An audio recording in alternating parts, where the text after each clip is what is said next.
Sir, कहीं हमारी तहकीकात की राह गलत तो नहीं है? शायद इस बार आर्यन और शिमोना ने कोई नया अकाउंट खुलवाया ना हो। नहीं फ्रेडी, ऐसा नहीं हो सकता। आर्यन और शिमोना का जुर्म गणित की गिनती की तरह है। जिस तरह से 3 से पहले 2 का आना तय है, उसी तरह शिमोना और आर्यन का बैंक अकाउंट खुलवाना तय है। एक काम करते हैं, आगे के बैंक चेक करते हैं। चलो। मैनेजर साहब। जी कहिए। हम लोग सीआईडी से। सीआईडी? जी हाँ, सीआईडी। जरा इन फोटो को गौर से देखिए।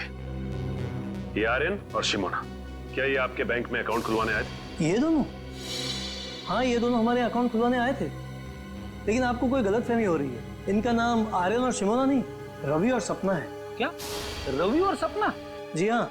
ये दोनों 420 इतने धड़ल्ले से अपने नाम बदल रहे जैसे हर शुक्रवार को सिनेमा हॉल में फिल्म बदलती रहती है। अच्छा, ये उनकी डिटेल्स देख सकते हैं? जी एक मिनट। हाँ वीरेन, उस फाइल में से रवि और सपना की डिटेल्स लेकर आना। हाँ।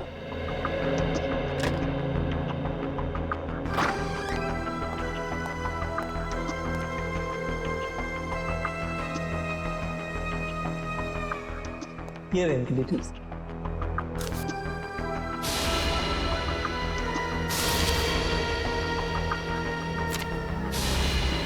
सारे जरूरी कागजात और डॉक्यूमेंट्स वगैरह दिख रहे हैं। हाँ, अकाउंट खुलवाने के लिए जो भी कागजात जरूरी होते हैं वो इन्होंने दिए थे और हमने इन्हें चेक भी किया था, बिल्कुल सही थे।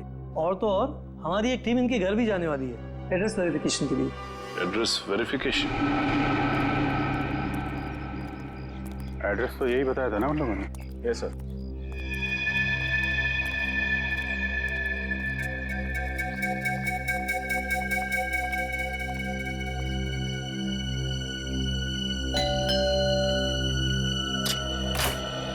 मिस्टर रवि जी बोलिए। हम लोग एएसडीसी बैंक से आए हैं आपके घर का वेरिफिकेशन करने। आपने नया खाता खोलने के लिए एप्लीकेशन दिया है ना? हाँ आइए। हाँ आइए।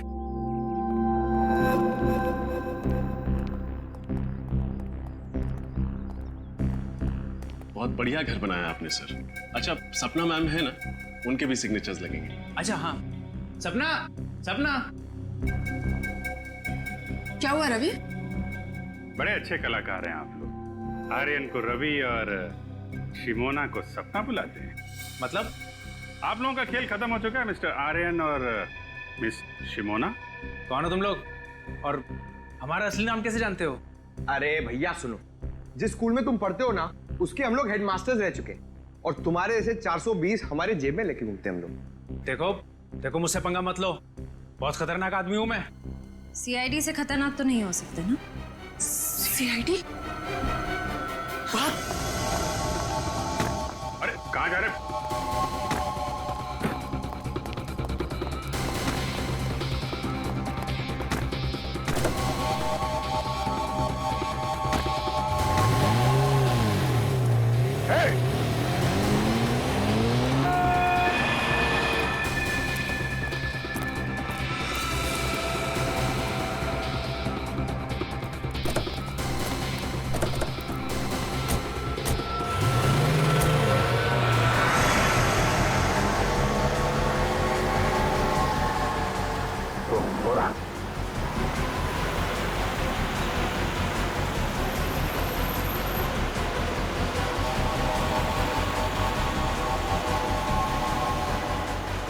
थोड़ा और तेज नजर।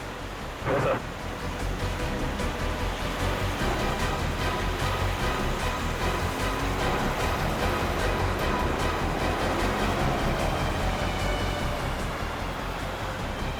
ओवरटेक कर।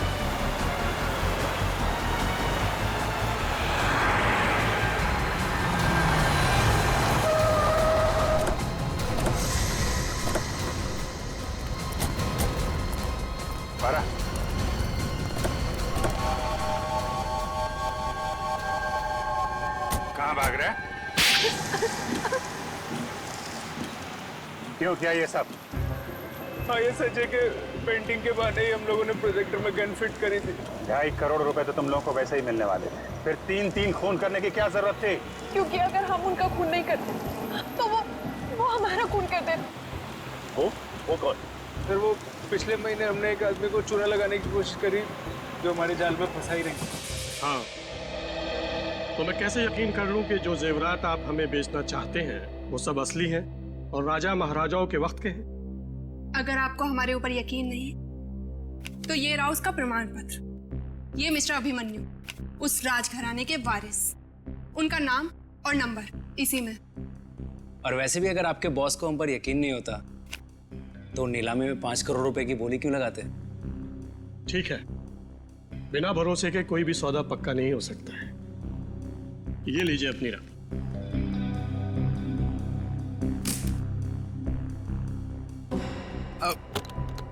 Thank you. शुक्रिया।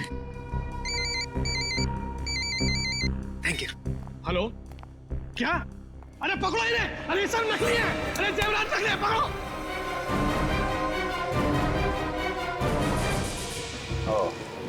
तो उन लोगों ने सोचा कि तुम्हें पुलिस के हवाले करने की बजाय क्यों ना तुमसे एक जुर्म और कराया जाए। सर, हम तो खून करने के बारे में सोच भी नहीं सकते। हम लोगों से पैसे ले, उनकी चाहने नहीं लेते। खून करने से इतना ही परहेज था तो क्यों साथ दिया उन लोगों का? सीआईडी के पास आना चाहिए था तुम लोगों को। कहाँ पकड़े गए थे तुम दोनों? सर वो होटल रिज में। Hotel ridge?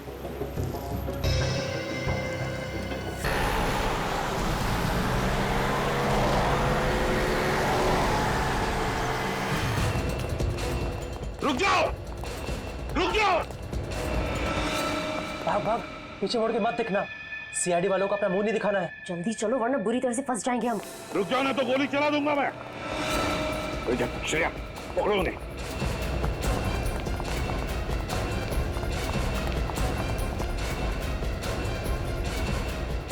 यहाँ क्या है?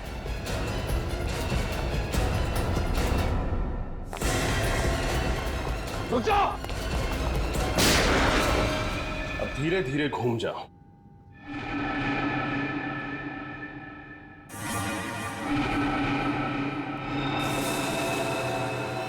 अरे ये तीनों टेबल पर ऐसे क्यों पड़े हैं? खून?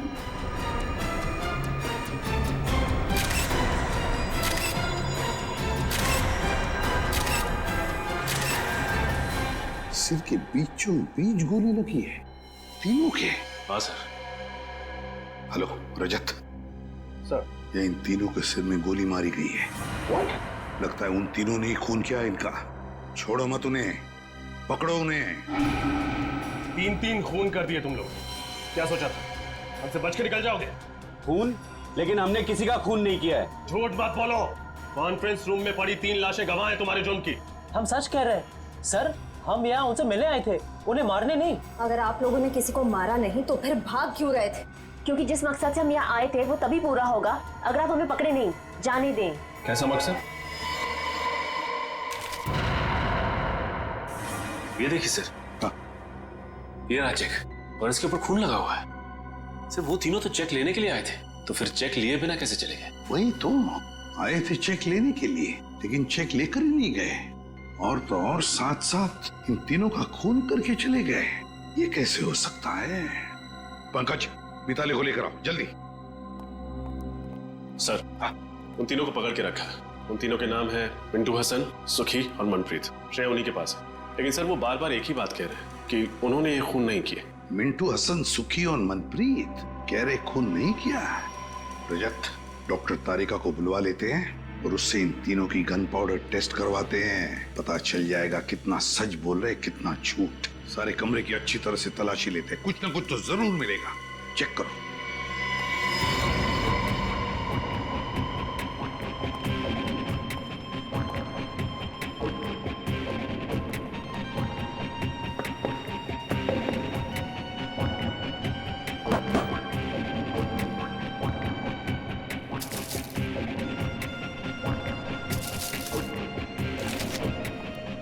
सर, मिताली। ये सब कैसे हो गया? किसने किया ये सब? मिताली, बताओ, यहाँ इस कॉन्फ्रेंस रूम में आने के लिए क्या तुम्हारे पूरे स्टाफ को परमिशन लेनी पड़ती है? हाँ सर, जब भी कॉन्फ्रेंस रूम में मीटिंग होती है कोई भी बिना इजाजत के इस कमरे में तो क्या इस फ्लोर पर भी नहीं आ सकता। और आज तो यहाँ बहुत जरूरी मीटिंग थी, इसीलिए कृतिका मैडम, रणवीर सर और ईशान सर ने कहा था कि किसी को भी यहाँ आने की अनुमति न दी जाए जब तक मीटिंग खत्म न हो जाए। तो फिर वो तीनों कैसे घुसे इस कॉन्फ्रेंस रूम में? क्या तुम भी शामिल हो उनके साथ? बताओ। नहीं सर, आप ऐसा कैसे कह सकते हैं? मैं भला अपने बॉसेस को क्यों मारूंगी? उन्हें तो कृतिका मैम ने परमिशन दी थी अंदर आने के लिए। सर, हाँ, पूरा कमरा छान मारा है, कहीं कुछ नहीं मिला। कुछ भी नहीं मिला? कुछ भी नहीं मिला इस कमरे में?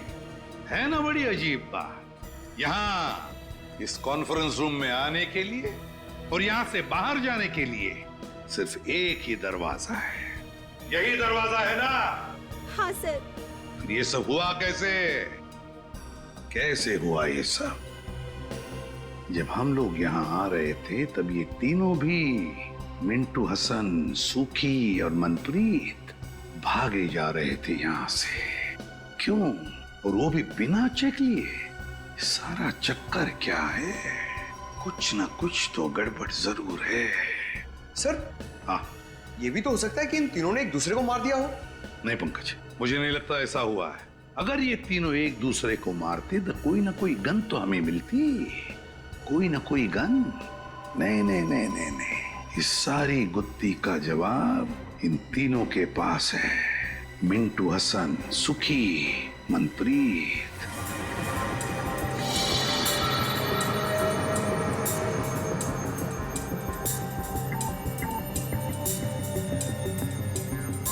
ये लोग सच कह रहे हैं सर, इनमें से किसी ने भी गोली नहीं चलाई। किसी के हाथ पर गन पाउडर का निशान नहीं। नहीं सर। अब तो यकीन हो गया ना आप लोगों को कि हम शरीफ लोग हैं, क्रिमिनल नहीं। शरीफ लोग, मिंटू हसन, सुखी, मनप्रीत, शरीफ लोग इसलिए भाग रहे थे हमसे। दरअसल हमें यहाँ आर्यन और शिमोना ने भेजा था 1.5 करोड़ का चेक लेने, लेकिन इससे पहले कि हम तीनों को मिल पाते गोलियां चल गई और हम लोगों को लगा कि पतली गली से कट लेने में ही समझदारी है। पतली गली से कट लेने में ही समझदारी है। अगर तुम लोग शरीफ होते तो या तो खूनी को पकड़ने की कोशिश करते या फिर सीआईडी को बुलाते। नहीं कर सकते थे ऐसा, क्योंकि हमारी शराफत हमें हमारी मंजिल से भटका देती। मंजिल? जरा हमें भी तो बताओ, क्या मंजिल है तुम्हारी? है? एक मुजरिम। मुजरिम? कौन मुजरिम? मुजरिम नहीं, कैंसर है वो, कैंसर। एक ऐसा कैंसर जो समाज के जड़ों को खोखला कर देना चाहता है, और उस कैंसर से देश को बचाने के लिए हमें भी मुजरिम बनना पड़ा। पर हम सिर्फ छोटे मोटे जुर्म करते हैं, शरीफों को नुकसान नहीं पहुंचाते। हम तो बस इतना चाहते हैं कि हमारे गुनाहों से प्रभावित होके वो हमें अपनी दुनिया में एंट्री दे दे। इसीलिए भाग रहे थे तुम हमसे? पकड़े नहीं जाना चाहते थे, क्योंकि अगर पकड़े जाते तो उनके गैंग में घुस नहीं पाते, है ना? जी हाँ, क्योंकि अपने सारे काले धंधे सफेद चादर की आड़ में करता है, और जुर्म के दुनिया की कीचड़ की एक बूंद भी उसके पाप के महल को धाराशाही कर सकती है। इसीलिए हम नहीं चाहते थे कि हम आपके साथ पकड़े जाएं। लेकिन आप लोगों ने पकड़ ही लिया। ये शिमोना और आर्यन, इनका क्या संबंध है इस बात से? वो दोनों उसी के लिए तो काम करते हैं, और हम तो उन्हें बस सीढ़ी की तरह इस्तेमाल कर रहे थे ताकि उन तक पहुंच सके। मतलब शिमोना और आर्यन ने मिलवाया तुम्हें इस रणवीर, ईशान और कृतिका? जी हाँ, कल दोपहर आर्यन और शिमोना की नकली आर्ट एग्जीबिशन में। आर्यन और शिमोना दिख रहे हैं कहीं? वो रे, शिमोना लाल सलवार में और आर्यन ब्लैक कोट में। अपने हुनर का गलत फायदा कैसे उठाया जाता है, कोई इनसे सीखे। न जाने कितने लोगों को उल्लू बनाया इन दोनों ने अपने आर्ट और एंटीक के चक्कर में। गुड, काफी अच्छी जानकारी है आपको पेंटिंग्स की। मुझे लगता है ये वाली पेंटिंग हमारे कॉन्फ्रेंस रूम के लिए काफी अच्छी रहेगी। क्यों कृतिका? वाकई इस पेंटिंग में कुछ तो कशिश है। बिल्कुल ठीक है आपने कृतिका जी। एक नायाब हीरे की कीमत एक अच्छा जौहरी ही परख सकता है, और आपकी आंखों में परखने की नजर कूट कूट कर भरी है। पर 3 करोड़ तो ज्यादा ही है इस पेंटिंग के लिए। अरे कैसी बातें कर रहे हैं आप? इस पेंटिंग के लिए 30 करोड़ भी कम है। और वैसे भी जो चीजें अनमोल होती है ना, उनकी कीमत नहीं लगाई जाती। क्यों आर्यन? क्या डायलॉग मारा है। जो चीज अनमोल होती है ना, उसकी कोई कीमत नहीं बताई जाती। देखना, इस पे तीनों के तीनों क्लीन बोल्ड हो जाएंगे। और कुछ तो कम कीजिए, बहुत ज्यादा है। भाई, हमें कृतिका जी की मुस्कान बहुत पसंद आई। जी शुक्रिया। आप एक काम कीजिए, 3 की जगह 2.5 करोड़ दे दीजिएगा। ठीक? ठीक है, डन करते हैं। तो फिर ठीक है, कल हम सारी पेंटिंग्स आपके ऑफिस में भिजवा देते हैं और आपसे चेक भी ले लेंगे। ठीक है। तो फिर बोलिए, कल कितने बजे तक कॉन्फ्रेंस रूम में आएंगे आप पेंटिंग्स देखने के लिए? 11 बजे सही रहेगा। 11 बजे मिलते हैं। Done. Done. Thank you.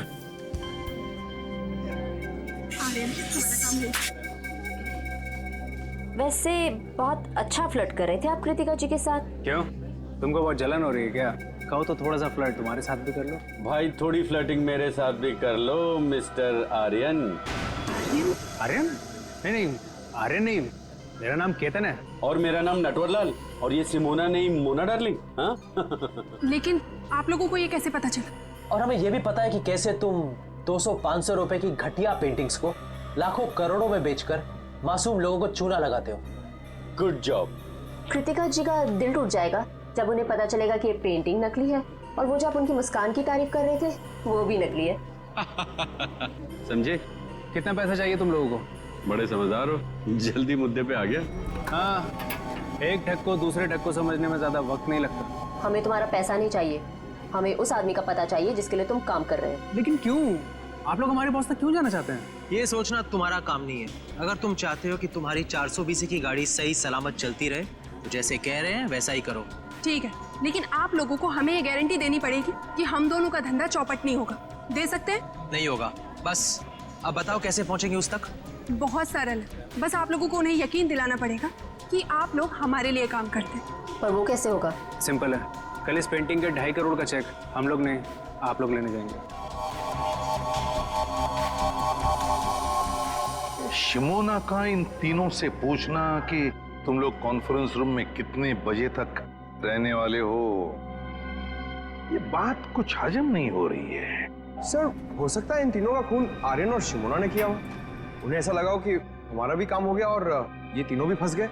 Pankaj, जो तीनों भी आर्यन और शिमोना के कस्टमर्स थे तो वो उन्हें क्यों मारेंगे? नहीं नहीं नहीं नहीं, कुछ और ही चक्कर है। अच्छा एक बात बताओ, तुम लोगों को कुछ याद आता है? कोई ऐसी खास बात जो हमें बताना भूल गए हो तुम? एसीपी सर, एक फोन तो आया था आर्यन को। नहीं नहीं नहीं, रणवीर को। और वो बहुत गुस्से में बात कर रहा था फोन पे। नहीं, क्या बात कर रहा था वो? Excuse me. हेलो, क्या ऐसे कैसे खराब हो गया? उसे जल्दी से ठीक करवाओ। कल सुबह 11 बजे मेरी एक बहुत जरूरी मीटिंग है, उसे पहले ये काम हो जाना चाहिए, समझे?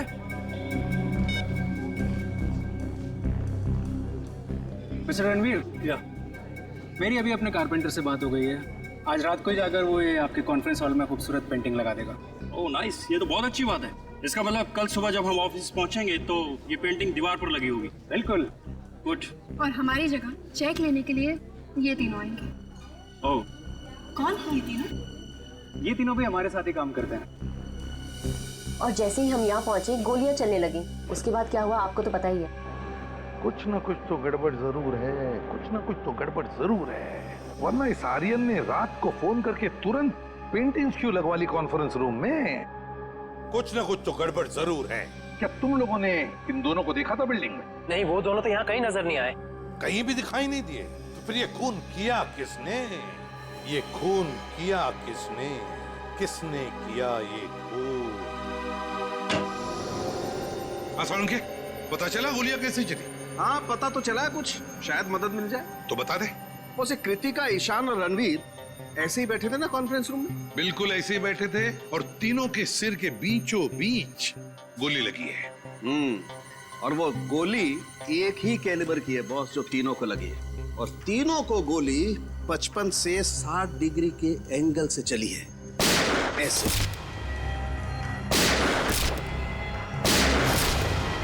यो मतलब गोलियां ऊपर से नीचे चली है। सर फिर तो खूनी को भी ऐसे ही किसी ऊंची चीज पर चढ़ना पड़ा होगा। तो क्या सर खूनी ने इन सब पर कॉन्फ्रेंस रूम की टेबल पे चढ़ के गोलियां चलाई होंगी? नहीं निखिल, कॉन्फ्रेंस रूम की टेबल पर चढ़कर कैसे गोलियां चलाएगा? क्योंकि अगर खूनी या जो भी जिसने भी टेबल पर चढ़कर गोलियां चलाई तो फिर उसके जूतों के निशान मिलते हैं हमें। चलो उसने जूते के निशान अगर साफ भी किए होते तो भी उसके जूते के नीचे जो धूल लगी रहती है वो तो मिल जाती, उसके ट्रेसेस तो मिल जाते हमें। वैसा तो कुछ भी नहीं मिला हमें। और एक बात सर, इन तीनों के शरीर पर कोई भी हाथापाई के निशान नहीं मिले। ओह, कोई भी हाथापाई के निशान नहीं? तो हो सकता है खूनी इन तीनों को जानता हो और शायद इसी बात का फायदा उठाया उसने और चला दी गोली। सड़के उस चेक के ऊपर जो खून मिला था वो किसका था? बस वो खून रणवीर का है। रणवीर का है? लेकिन सर इन तीनों को मारकर किसी को क्या फायदा हो सकता है? इन तीनों को मारकर किसी का क्या फायदा हो सकता है ये तो हम पता लगा ही लेंगे श्रेया, लेकिन पहले उस कॉन्फ्रेंस रूम में फिर से जाना होगा, फिर से देखना होगा कि गोली चली कैसे। ऊपर से कुछ ना कुछ तो है उस कॉन्फ्रेंस रूम में जो हमारी नजरों से छूटा है। इस कॉन्फ्रेंस रूम में जाकर फिर से अच्छी तरह से देखते हैं, अच्छी तरह से। तो तुम हो ईशा, इस कंपनी के चौथे और सबसे बड़े हिस्सेदार। जी सर। इन तीनों की मौत के बाद तो तुम कंपनी के मालिक बन गए हैं? जी सही कहा आपने। मुबारक, मिठाइयाँ लाए हो? मिठाई? सर मेरे पार्टनरों के साथ इतना बड़ा दुखद हादसा हुआ है और आप मिठाई खाना चाहते हैं? अब करोड़ों रुपए जो मिल गए तुम्हें और फिर कंपनी पूरी की पूरी तुम्हारी हो गई, नहीं? सर ये क्या कह रहे हैं आप? सर पैसा तो हाथ का मैल है, पर इंसान की जिंदगी पैसे से कहीं ज्यादा अनमोल है। इसी हाथ के मैल ने अच्छे अच्छे लोगों की नीयत को गंदा किया है मिस्टर विशाल। आज सुबह 11 बजे जब इन तीनों को गोली लगी, आप कहाँ थे? जी मेरे दांत में बहुत दर्द हो रहा था तो मैं डेंटिस्ट के पास गया। आप चाहें तो डेंटिस्ट से कंफर्म कर सकते हैं। नहीं नहीं, उसकी कोई जरूरत नहीं है। वैसे ये आपके दांत का दर्द ठीक है? अभी ठीक है। दांत का दर्द बहुत खराब होता है सर। मेरा डॉक्टर कहता है कि दिन में 2 बार ब्रश करना चाहिए, एक बार सोने के बाद और एक बार उठने से पहले। मेरे दांत देखो। डॉक्टर पंकज, आपका लेक्चर खत्म हुआ और आप, वैसे आप? सर मैं अभय, कृतिका के हस्बैंड। ओह, क्या लगता है आपको? आपको किसी पर शक है? कौन कर सकता है ये? नहीं सर, मुझे किसी पे शक नहीं है, पर सर जिस किसी ने भी किया है ना उसे आप छोड़िएगा मत प्लीज सर। पता नहीं हो कृतिका के बिना मेरी जिंदगी कैसे कटेगी। मिस्टर अभय, हौसला रखिए, वक्त के साथ सब कुछ ठीक हो जाएगा। मुझे तो लगता है कि रणबीर सर की जान पहले से ही खतरे में थी। अच्छा, आपको ऐसा क्यों लगता है? सर रणबीर सर ने शशांक और केदार के खिलाफ पुलिस में कंप्लेन की थी। वो दोनों कंपनी हथियाना चाहते थे और रणबीर सर कुछ दिनों से काफी अजीब सा बिहेव करते थे। ना हंसते थे, ना बोलते थे, हमेशा अकेले रहते थे। जहाँ भी जाते थे ड्राइवर को भी साथ लेकर नहीं जाते थे। जहाँ भी जाते थे अकेले जाते थे, अपने ड्राइवर को भी साथ में नहीं लेके जाता था। सर, सालुंके सर कह रहे थे ना कि गोली 55 से 60 डिग्री के एंगल में चली। गोली कहीं ऊंचाई से चलाई गई,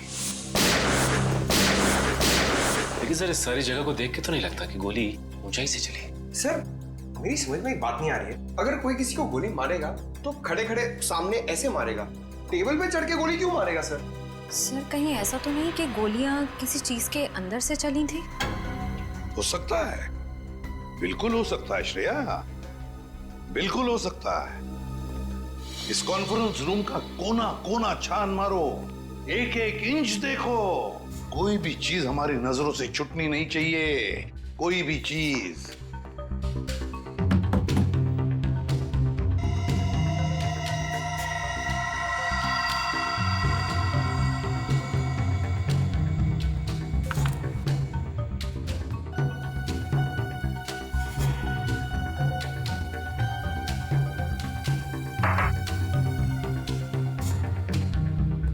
सर, फिर से कुछ नहीं मिला। रजत, एक बात समझ में नहीं आ रही है। इतना बड़ा प्रोजेक्टर का स्क्रीन है, प्रोजेक्टर का रिमोट है, मगर प्रोजेक्टर कहीं दिखाई नहीं दे रहा है। क्योंकि सर प्रोजेक्टर सीलिंग के अंदर लगा हुआ है। प्रोजेक्टर सीलिंग के अंदर लगा हुआ है? अच्छा, तो क्या हम उसे नीचे उतार सकते हैं? जी सर। कैसे? सर वो जो रिमोट में ऊपर वाला बटन है उसको दबाएंगे आप तो ये प्रोजेक्टर नीचे आ जाएगा।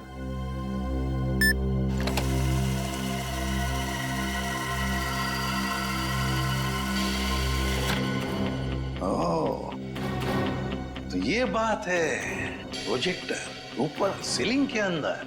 विशाल जी, एक बात बताइए, ये रणवीर, ईशान और कृतिका, ये तीनों भी क्या मीटिंग के वक्त इन्हीं कुर्सियों पर बैठते थे या कहीं पर भी? जी हाँ सर, जब भी हम मीटिंग लेते थे कॉन्फ्रेंस हॉल में, ये तीनों इन्हीं जगहों पर ही बैठते थे। इन्हीं 3 कुर्सियों पर बैठते थे। रजत, उतारो इस प्रोजेक्टर को नीचे, खोलो।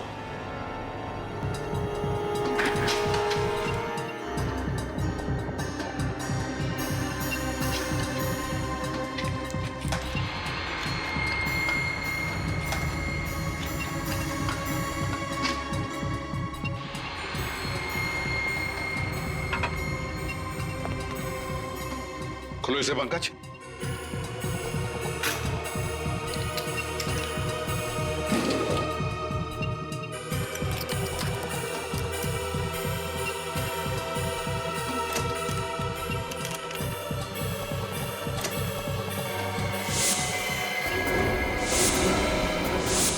वाह रे वाह, इसमें तो गन फिट की गई है।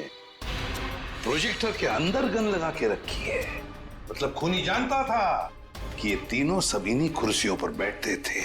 जैसे इन कुर्सियों पर बैठे, प्रोजेक्टर के गन में से गोलियां चली और काम खत्म।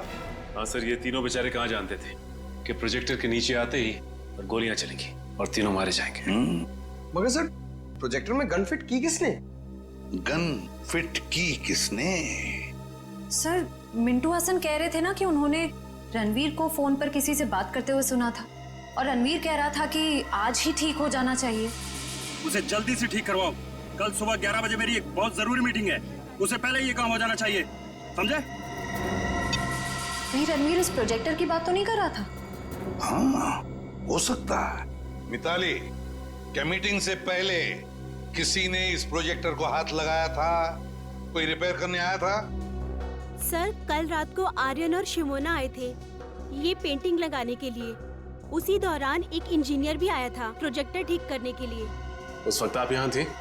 नहीं सर, मैं नहीं थी। रात हो गई थी तो मैं घर चली गई थी। मुझे वॉचमैन ने बताया। कौन था ये इंजीनियर? पता नहीं सर, कोई नया इंजीनियर था। वॉचमैन कह रहा था कि पहली बार देखा है।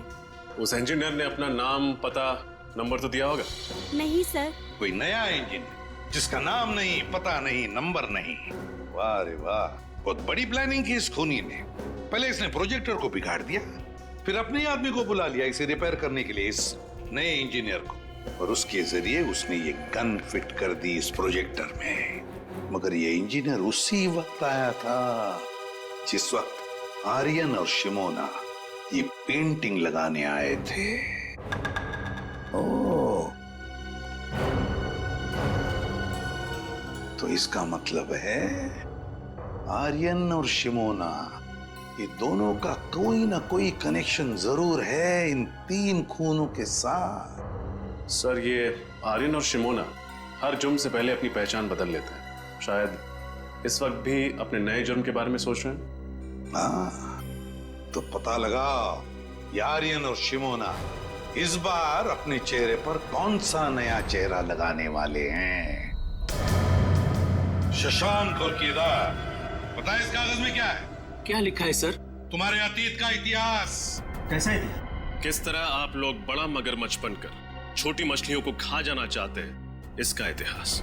अब तक कुल 15 कंपनियों को आप लोग अपनी कंपनी में शामिल कर चुके हैं, या तो पैसे का लालच देकर या फिर धोखाधड़ी से। इसमें गलत क्या है सर?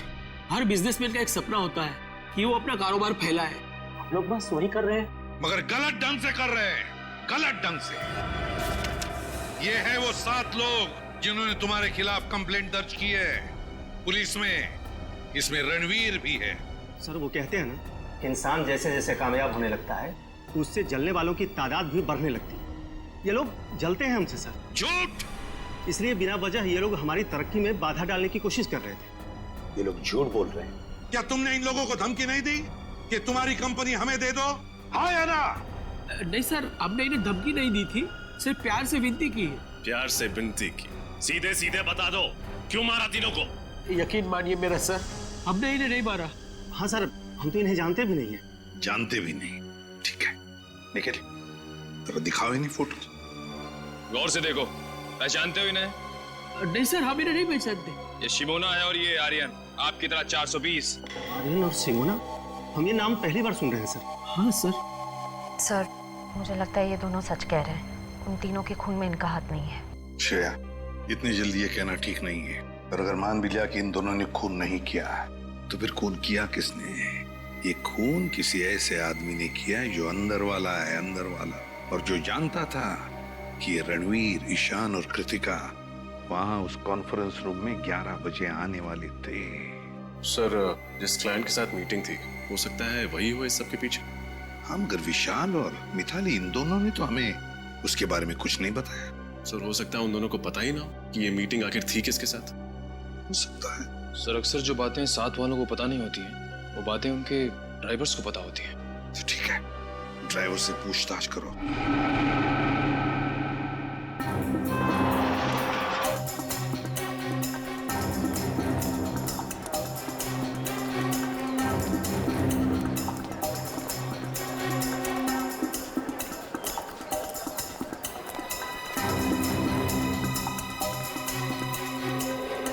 एक्सक्यूज मी, मैं सीआईडी से इंस्पेक्टर सचिन हूँ।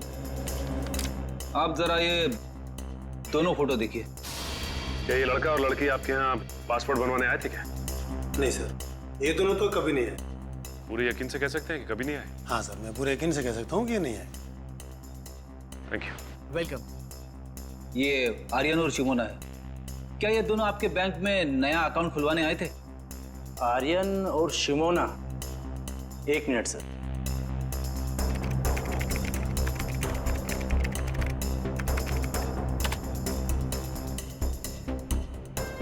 नहीं सर, इन्होंने हमारे यहाँ कोई अकाउंट नहीं खुलवाया है। कोई बात नहीं, ये मेरा कार्ड है।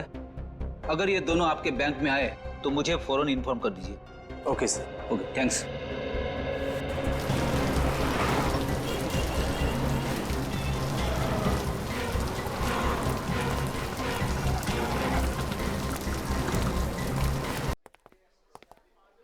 Excuse me. आइए सर, आप डिलक्स रूम एसी लेंगे या नॉन एसी सर? सीआईडी, क्या बात है सर? सब ठीक तो है ना? ठीक तो कुछ भी नहीं है। इन तीनों को जानते हो? नहीं तो सर। नहीं पहचानते? मैं नहीं पहचानता सर। बुला अपने मैनेजर को। अरे वो रहे। मैनेजर साहब, जल्दी आइए, सीआईडी वाले आए हैं। क्या हुआ सर? इन फोटोज को जरा ध्यान से देखिए। ये रणवीर, ये आर्यन और ये शिमोन। जरा डिटेल चेक करके बताइए, क्या ये आपके होटल में आए थे? ठीक है सर। नहीं सर, ये नाम के लोग तो हमारे होटल में कभी नहीं आए। शायद नाम बदल कर रह रहे हो। सर, नाम बदल के आए होंगे तो पता नहीं, लेकिन पहले इन्हें इस होटल में आते हुए कभी नहीं देखा सर, जहाँ तक मेरा ख्याल है। जहाँ तक आपका ख्याल है? हेलो, हाँ जरा अंदर आना तो।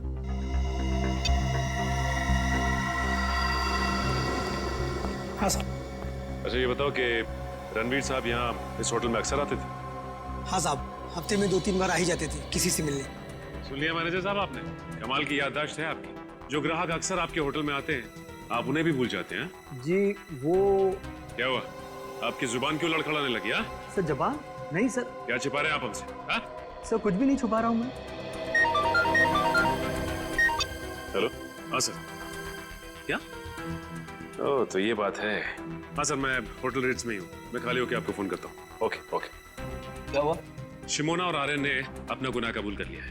10 दिन पहले इसी होटल में एक ज्वेलरी एग्जीबिशन हुआ था, जिसमें फिर से उन लोगों ने एक बार किसी को बेवकूफ बनाने की कोशिश की, लेकिन नाकामयाब रहे। अब क्या कहना है आपका मैनेजर साहब? हाँ, हम लोगों को माफ कर दो सर। किसी ने हम लोगों को पैसे दिए थे ताकि आप लोगों के सामने मुंह ना खोले। अब मुंह खोलने का समय आ गया है।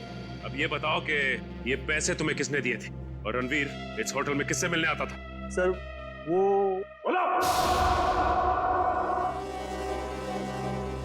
निखिल, इस वॉचमैन को ठीक तरह से समझा दिया है ना? हाँ सर, समझा दिया, लेकिन थोड़ा डरा हुआ है। सर, ये जो कोई भी है जो आर्यन और शिमोना को फंसा रहा है, बहुत चालाक है। वो खुद तो कभी सामने नहीं आया, उसने अपना सारा काम अपने स्टाफ के जरिए करवाया। हाँ श्रेया, पर अब इस चेहरे का मुखौटा ज्यादा देर तक नहीं रहेगा। बहुत जल्द हम इसके जुर्म के खेल का पर्दाफाश कर देंगे। सर, नाम लिया और मुजरिम हाजिर।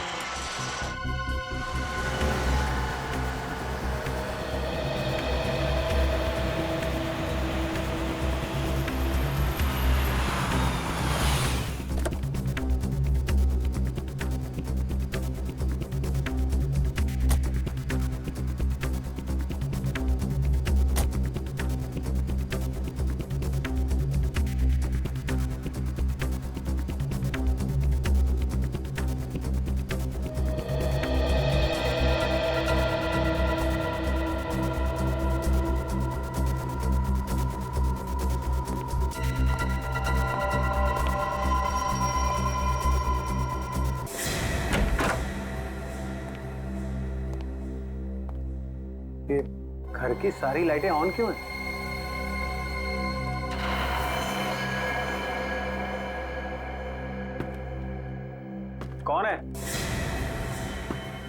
कौन है वहां पर?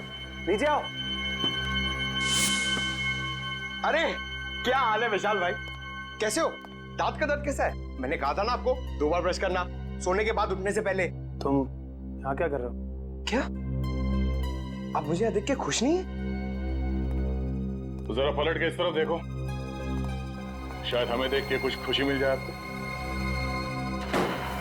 अरे सर, आप लोग यहाँ पर मेरे घर में? क्या खूनी का पता चल गया सर?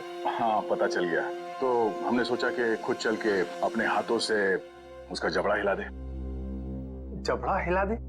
सर तो उसके लिए तो आपको खूनी के घर में होना चाहिए, फिर भला आप यहाँ मेरे घर में क्या कर रहे हैं? अपना एक गाल जरा यहाँ लाना। आजा। सर आपको मुझ पर शक है? शक नहीं, पूरा यकीन है। सर कहाँ जा रहे हो विशाल बाबू? अपनी कंपनी का शेयर छोड़ चल। मेरे मिट्टू, अब एक अच्छे तोते की तरह चुपचाप सच बताना शुरू करते हैं, समझा? बोल। सर ये सच है कि मैंने रणवीर, ईशान और कृतिका के खून में साथ दिया था, पर सर मैंने उनके खून की साजिश नहीं रची थी सर। तुमने नहीं रची? नहीं सर। तो फिर किसने रची? मुझे नहीं मालूम सर वो कौन, मैं उससे कभी मिला भी नहीं सर। सर वो हमेशा अपने वकील को भेजता था मुझसे बात करने के लिए। सर लगता है हमें गुमराह करने के लिए कहानियां बना रहा है। उन तीनों की मौत के बाद सारी दौलत तो इसकी हो गई, उसके पास सबसे ठोस वजह थी उनको मारने की। नहीं मैम, सर वो चाहता था कि मैं इस कंपनी को दिवालिया घोषित कर दूं और उसके बाद इस कंपनी को एक नकली फर्म में बेच दूं, ताकि वो बाद में उस नकली फर्म से कंपनी को वापस खरीद ले। बहुत लंबी प्लानिंग की थी खूनी ने। अब तुम एक काम करो, उस वकील को फोन लगाओ और उससे वो कहना जो अब हम तुम्हें बताएंगे। हैं?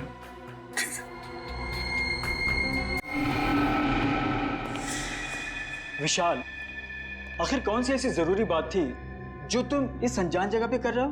अगर तुम चाहते तो ये बात ऑफिस में भी हो सकती थी। सुरेश जी बात बहुत जरूरी थी, इसलिए मुझे आपको यहाँ बुलाना पड़ा। कौन सी जरूरी बात थी? सुरेश जी, रणवीर ने ये कंपनी हमें बेचने से पहले किसी और को बेच दी है। अब इस कंपनी को बेचने का हक हमारे पास नहीं है। एक मिनट, क्या कहा आपने?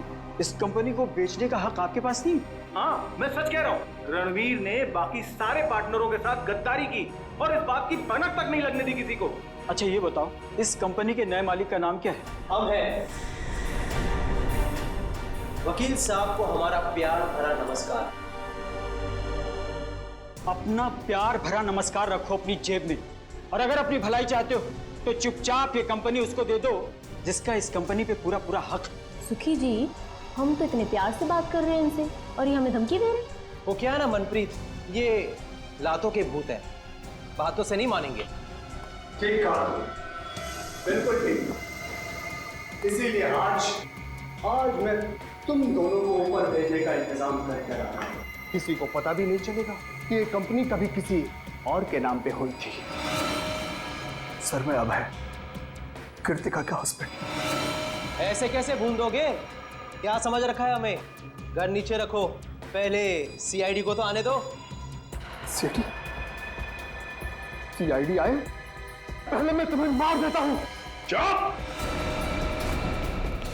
कहानी तो अब तुम्हारी खत्म होगी फांसी के फंदे पर। कहाँ भाग रहे हो अभय बाबू? अभी तो तुम्हें अपने जुर्म कबूल करना बाकी है।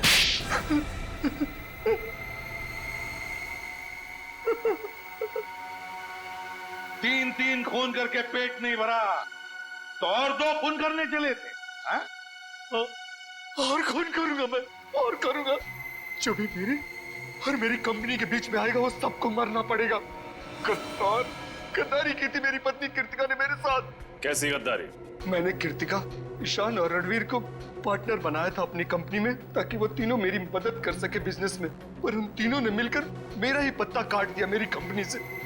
और ये विशाल जिसे मैंने लाया था, इसका हिस्सा मुझसे भी ज्यादा है मेरी कंपनी में। और इसलिए तुमने विशाल को अपने साथ मिला लिया और प्लान बनाया रणवीर, ईशान और कृतिका को मारने का, है ना? क्यों विशाल? फिर तुमने आर्यन और शिमोना की मदद ली और कॉन्फ्रेंस रूम के प्रोजेक्टर में वो मैकेनिज्म फिट कर दिया और ये बेचारे तीनों के तीनों मारे गए। तुम्हें पता था कि तीनों मरने के बाद इनका सारा हिस्सा विशाल को मिलेगा और विशाल कंपनी का मालिक बनेगा और फिर किसी भी तरह से तुम विशाल से कंपनी हथिया लोगे, क्यों? है ना? हाँ। फिर क्या करता मैं? क्या करता मैं? अपनी खोई हुई कंपनी पाने के लिए यही एक रास्ता था मेरे पास। पर अफसोस अभय जी, तुम्हारा ये रास्ता फांसी के फंदे पर जाके खत्म होता है, फांसी के फंदे पर। और विशाल तुम भी नहीं बच सकते, क्योंकि मुजरिम का साथ देने वाला भी उतना ही बड़ा मुजरिम होता है। ले जाओ इन, चलो। सर मुझे माफ कर दीजिए सर, सर मुझे माफ कर दीजिए सर, चलो सर मेरा कुछ नहीं है सर, मुझे माफ कर दीजिए। केस तो सॉल्व हो गया। हाँ रजत, ये केस तो सॉल्व हो गया, मगर वो तीनों कहाँ हैं? मिंटू, हसन, सुखी, मनप्रीत, उन तीनों ने भी बहुत मदद की हमारे इस केस में। पता नहीं कहाँ है सर, उनकी कोई खबर ही नहीं। अच्छे बच्चे बता रहे थे मंजिल के बहुत करीब पहुंचने वाले हैं। 26 तारीख बजाते रहो अच्छे बच्चे, तो 26 तारीख को बजाते रहो। मिंटू, हसन, सुखी और मनप्रीत बजाते रहो।